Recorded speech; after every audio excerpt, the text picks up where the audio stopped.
Good morning friends. કાર્ય ઉર્જા અને પાવર ચેપ્ટર નંબર 6નો આપણે સતત અભ્યાસ કરીએ છીએ. લેક્ચર 6 સુધી કમ્પ્લીટ કરી ગયા છીએ. આપણે કાર્ય અને ગતિ ઉર્જા બંનેની માહિતી આપણે મેળવી લીધી છે.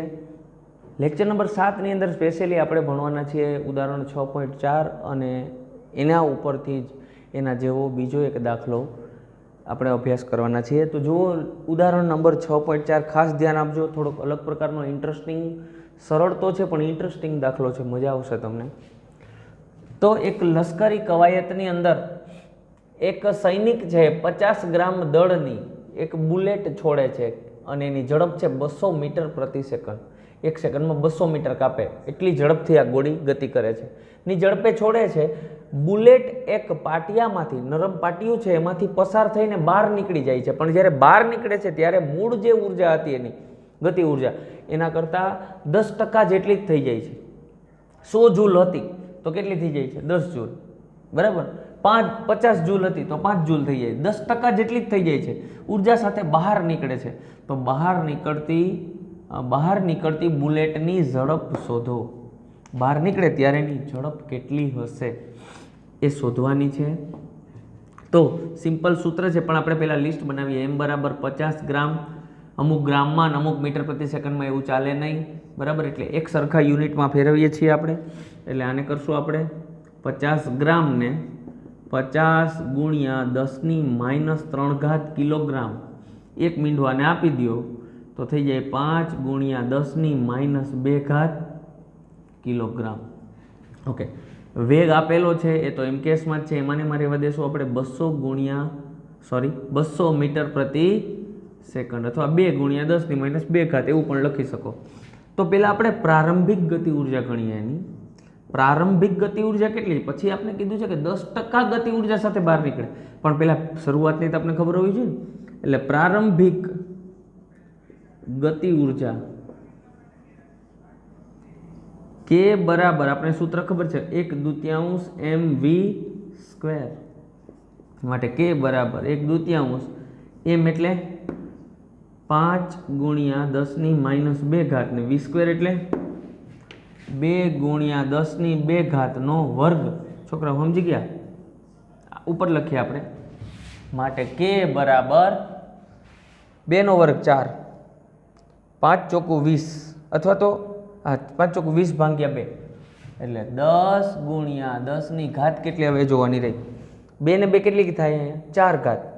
4 - 2 એટલે +2 એટલે 1000 જૂલ થાય. આ શરૂઆતની ગતિ ઉર્જા છે. ઇનિશિયલ આપણે કે આઈ લખી નાખીએ. કે આઈ એટલે ઇનિશિયલ. K1 કહો તોય મને કાંઈ વાંધો નથી. K1, ચાલો K1. હવે પાટિયાની બહાર નીકળી ગતિ ઉર્જા 10% ઘટતી નથી, પણ 10% થઈ જાય છે. માટે અંતિમ ગતિ ઉર્જા K2 હોય 1/2 સિમ્પલ છે. K1 છે એને ગુણ્યા કેટલા ટકા? એની 10% થઈ જાય છે. K1 એટલે કેટલી છે? 1000 ગુણ્યા 10/100%. માંથી કાઢવા માટે છેદમાં 100 મૂકવા પડે. થઈ જાય છે જવાબ 100 જૂલ. એ તો સીધી વાત હતી. 10% ઘટે એટલે 100 ના મેં 10 કીધા હતા ને, કે 100 જૂલ હોત તો 10 જૂલ થઈ જાત, 50 જૂલ હોત તો 5 જૂલ થઈ જાત. 1000 જૂલ મળી શરૂઆતની ગતિ ઉર્જા. એટલે બહાર નીકળીને કેટલી થઈ જાય? 10% જેટલી. 10% એટલે કેટલી થઈ જાય? 100 જૂલ. તો ગતિ ઉર્જામાં પ્રતિશત ફેરફાર ગણવો હોય તો પણ ગણી શકીએ આપણે. એવું પણ કરી શકે, પણ આપણે એ નથી મેળવવાનું. આપણે શું મેળવવાનું છે? બુલેટની ઝડપ શોધો. એ પછી મેળવશું આપણે, મેળવીએ છે ને તો. બરાબર, ગતિ ઉર્જામાં થતો પ્રતિશત ફેરફાર એ મેળવશું પછી. પણ અત્યારે આપણે માટે બહાર નીકળતી બુલેટની ઝડપ, શરૂઆતની ઝડપ 200 હતી. બહાર નીકળતી બુલેટની ઝડપ K2 બરાબર 1/2 mv². આ V1 છે છોકરાઓ, આ V1. માટે v² બરાબર 2k2/m. માટે V2 બરાબર √2K2/m ઇઝ ઇક્વલ ટુ √2 ગુણ્યા 100 છેદમાં દળ કેટલું છે 5 ગુણ્યા 10⁻2 100 ગુણ્યા 2 200 ભાગ્યા 5 અને એનું પાછું વર્ગમૂળ આ કરવાનું તમારે કેલ્સીમાં તમે પણ કરો હું પણ કરું મારા મોબાઈલની અંદર કેલ્ક્યુલેટરમાં કરી લઉં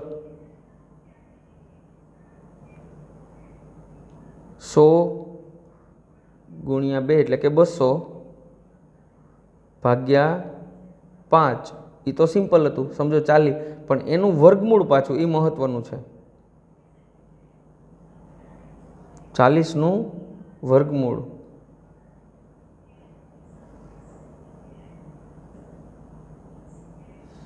6.32 આવે છે મારે V2 બરાબર ગુણ્યા 10⁻1 જો 10⁻2 ઉપર જાય એટલે +2 એનું વર્ગમૂળ નીકળે 10⁻+1 એટલે કે V2 બરાબર 63.2 મીટર પ્રતિ સેકન્ડ છોકરાઓ સમજજો બરાબર વેગ 200 મીટર પ્રતિ સેકન્ડ હતો બહાર નીકળ્યા પછી 63.2 થઈ ગયું ગતિ ઉર્જા 10% ઘટી અથવા તો 10મા ભાગની 10% જેટલી થઈ ગઈ એનો અર્થ એમ કે વેગમાંય પણ 10%નો ઘટાડો થયો છે એટલે કે 90% વેગ ઘટી ગયો છે એવું જરૂરી નથી જો અહીંયા માટે વેગમાં ઘટાડો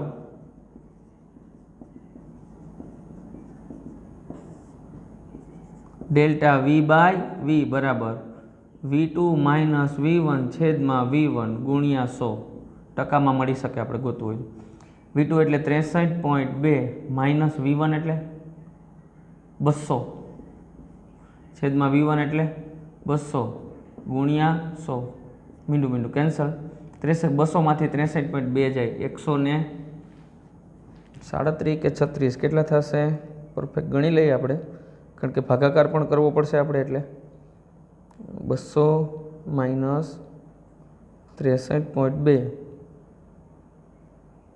અને એને ભાગ્યા 2 સીધો જ જવાબ લખું છું અહીંયા 68.4 માઇનસ આવશે ડેલ્ટા V/V માઇનસ શું કામ આવ્યું ઘટાડો દર્શાવે છે ટકાનો ઘટાડો થાય છે નહીં કે 90% નહીં કે 90%નો 90%નો ઘટાડો ન થાય ગતિ ઉર્જા ભલે 10% થઈ ગઈ પણ વેગનો વર્ગ છે છોકરાઓ ગતિ ઉર્જામાં 10%નો ફેરફાર પડે એટલે આમાં કાંઈ વર્ગ છે એટલે 10%નો આમાંય ફેરફાર ન થાય દળ તો અચળ છે પણ 68.4%નો ઘટાડો થાય છે હવે એના જેવો જ એક દાખલો એટલે થોડોક મળતો આવે એવો એક પદાર્થના વેગમાનમાં 10%નો વધારો કરતાં તેની ગતિ ઉર્જામાં પ્રતિશત ફેરફાર ગણો અથવા કેટલો વધારો થાય એ ગણો જોઈ રાખો આ દાખલો JEE ને નીટ માટે ખાસ મહત્વનો છે આ દાખલો પૂછાવાની પૂરી શક્યતા છે એટલે આનાથી થોડોક અલગ રીતે પૂછે પણ આપણે બિગિનર છીએ શરૂઆત કરીએ છીએ પછી આનાથી અઘરા પણ તમને કરાવીશ તો એક પદાર્થના વેગમાનમાં 10%નો વધારો કરતા પહેલાં તો ગતિ ઉર્જાનું સૂત્ર આપણે ખબર છે K બરાબર P²/2m ગતિ ઉર્જાનું સૂત્ર છે હવે ધારો કે શરૂઆતનું વેગમાન P1 હોય તો અંતિમ વેગમાન P2 બરાબર P1 વત્તા કેટલો વધારો 10%. કોના 10%? તો કે P1 ના જ 10%, એમાં વધારો કરવાનો. આ નવું વેગમાન પહેલાનું વેગમાન હતું એમાં 10%નો વધારો. કોના 10%? P1 ના 10%. ઘટાડો કીધું હોય છોકરાઓ તો અહીં ખાલી માઇનસ આવે, બીજું કંઈ ના આવે. વધારો કીધું એટલે પ્લસ આવ્યું. માટે P2 is equal to P1 plus 10/100 P1 0.1 માટે P1 પ્લસ 0.1 P1 એટલે કે P1 ને કોમન કાઢો તો 1 વત્તા 0.1 એટલે જવાબ આવે P2 બરાબર 1.1 P1. આ પછીનું વેગમાન મળ્યું આપણે. શું મળ્યું? આને સમીકરણ 1 આપી દો, ગતિ ઉર્જા શરૂઆતની, બરાબર, K1. હવે નવી ગતિ ઉર્જા K2 હોય તો P2 square upon 2m. P2 એટલે 1.1 P1 આખાનો વર્ગ છેદમાં 2m. માટે K2 ઇઝ ઇક્વલ ટુ 11 નો વર્ગ 121 થાય તો 1.1 નો વર્ગ શું થાય 1.21 P1 સ્ક્વેર બાય 2m. આટલો ભાગ જાણીતો લાગે છોકરાઓ? P1 સ્ક્વેર અપોન 2m શું છે? સમીકરણ નંબર 1. એટલે ત્યાં શું મૂકી શકું? 1.21 K1. જુઓ સમીકરણ 1.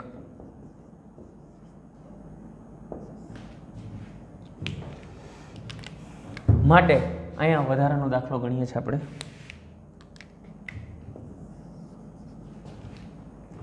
હવે પ્રતિશત ફેરફાર. હવે કીધું છે ને પ્રતિશત ફેરફાર મેળવો અથવા ગણો. હવે ગતિ ઉર્જામાં પ્રતિશત ફેરફાર ડેલ્ટા કે બાય કે. ડેલ્ટા કે બાય કે એટલે પ્રતિશત ફેરફાર આપણે જાણીએ છીએ. ત્રુટિ ભણ્યા ને આપણે બીજા ચેપ્ટરની અંદર. એની અંદર આપણે delta V by V, delta X by X, એવી રીતે ડેલ્ટા કે બાય કે એટલે K2 માઇનસ K1 છેદમાં K1 ગુણ્યા 16, કારણ કે આપણે ટકામાં મેળવવું છે. માટે ડેલ્ટા કે બાય કે K2 એટલે 1.21 K1 માઇનસ K1 છેદમાં પણ K1 ગુણ્યા 100. જવાબ મળશે ટકામાં.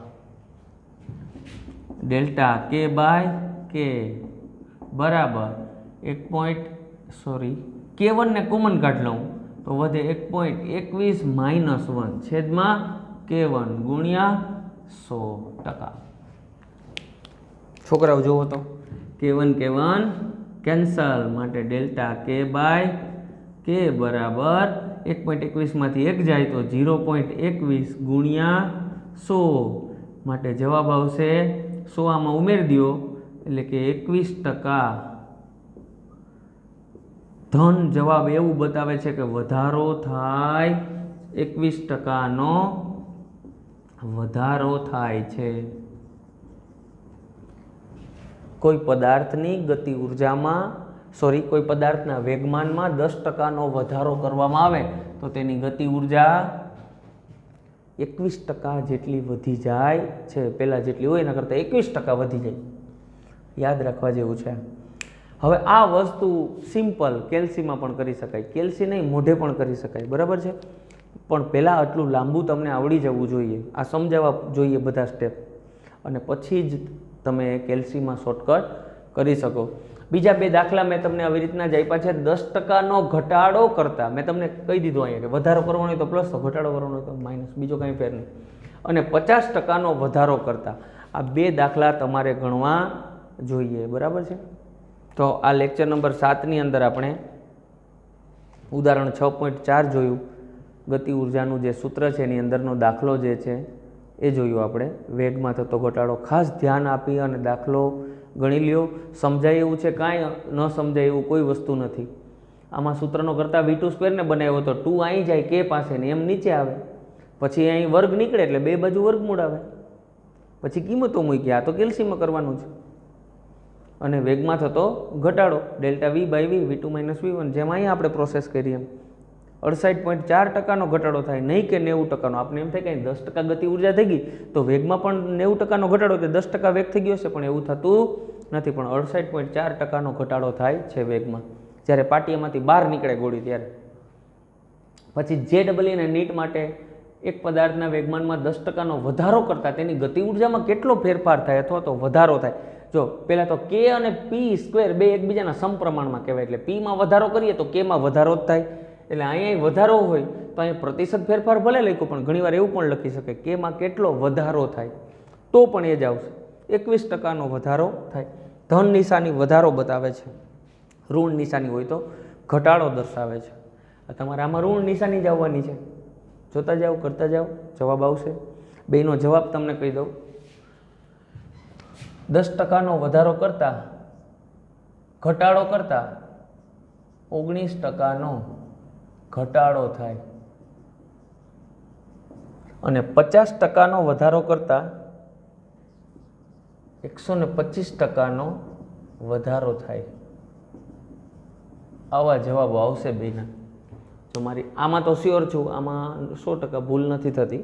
50%, 5નો વર્ગ 25, નહીં 50%નો ઘટાડો કરતાં 1.5નો વર્ગ 2.25, 2.25માંથી 1 જાય. Okay, done. 125%નો વધારો જવાબ આવશે, પણ એ તમારે થવું જોઈએ તમારી રીતે. 125%નો જ વધારો આવશે, બરાબર, પણ એ થવું જોઈએ, એ મહત્ત્વનું છે. તો અહીં સુધી રાખશું આપણે આને. અને આગળ ઉપર આપણે લેક્ચર નંબર 8ની અંદર આપણે આગળ જવાના છે સ્થિતિ ઉર્જા. ગતિ ઉર્જા ભણી ગયા છે, કાર્ય અને ઉર્જામાં ગતિ ઉર્જા ભણી ગયા, સ્થિતિ ઉર્જા ભણશું. અને પછી આપણે પાવર તરફ જશું. ત્યારબાદ કંઈક સંઘાતની વાતો છે, બે વસ્તુનું અથડામણ થાય તો બેયના વેગમાં શું ફેરફાર થાય એવી વાતો છે. એ બધી વાતો કરશું અને પછી આપણો પાઠ પૂરો કરશું. પણ વચ્ચે મારે થોડુંક સંકલન અને વિકલન તરફ જવાનું છે. હજી કાર્યમાં મારે ચલ બળ વડે થતું કાર્ય મેળવવાનું છે. ચલ એટલે બદલાતું હોય એવું, બરાબર. અચળ બળ વડે તો કાર્ય થતું જ નથી લગભગ. તમે એક ટેબલને ધક્કો મારીને 10 મીટર સુધી સ્થાનાંતર કરાવો તો એક સરખું બળ છેક સુધી લાગતું હોય નહીં, ક્યાંક ફેરફાર થતો હોય. તો આપણે બધા લગભગ કાર્ય ચલ બળ વડે એટલે કે બદલતા બળ વડે કરીએ છીએ. તો એમાં કયું સૂત્ર લેવું, એનું શું કરવું? આનું તો સિમ્પલ છે, W=F×D. પણ આવા પ્રકારના પ્રશ્નની અંદર શું કરવું, એટલે એ ખાસ વાતો છે, એ આપણે જોવાના છીએ પછી. પણ આટલું ભણી લ્યો તમે. Okay, thank you.